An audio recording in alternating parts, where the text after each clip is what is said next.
ఇది నేను కట్ చేశాను. ఇప్పుడైతే ఇది ఎలా ఉంటుందో చూద్దాము.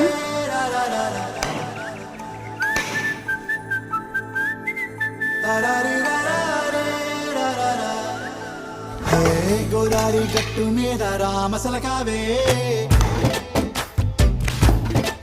ఓ కోరింటా కెట్టుకున్న సందా మామావే.